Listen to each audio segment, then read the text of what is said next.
ঘূর্ণিঝড় রেমালে তলিয়ে গেছে নারায়ণগঞ্জ সিটি কর্পোরেশন এলাকার বিভিন্ন রাস্তাঘাট। ঘূর্ণিঝড় রেমালের প্রভাবে রাত থেকেই দমকা হাওয়া ও মুষলধারে বৃষ্টি হয়েছে, ফলে তলিয়ে গেছে নারায়ণগঞ্জ শহরের প্রধান সড়ক, পাড়া মহল্লার রাস্তাঘাট। বিশেষ করে নারায়ণগঞ্জ সিটি কর্পোরেশন এলাকার কলেজ রোড, গলাচিপা, বালুর মাঠ, চাষারা, বিবি রোড সহ বিভিন্ন গুরুত্বপূর্ণ অফিস আদালতের সামনেও তলিয়ে গেছে রাস্তাঘাট। ফলে চরম ভোগান্তির শিকার হতে হচ্ছে বাসার বাইরে বেরোনো, নিজ নিজ কর্মস্থল বা নিজ গন্তব্যে স্থলে যাওয়া মানুষদের।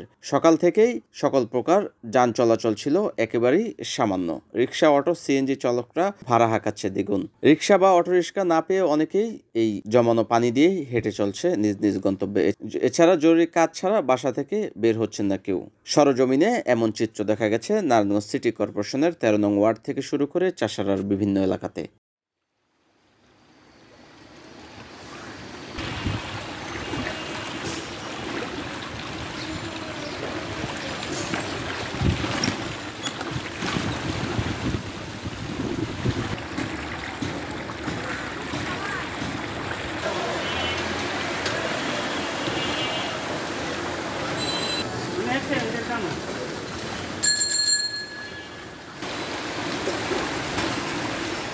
NNTV, নারায়ণগঞ্জ।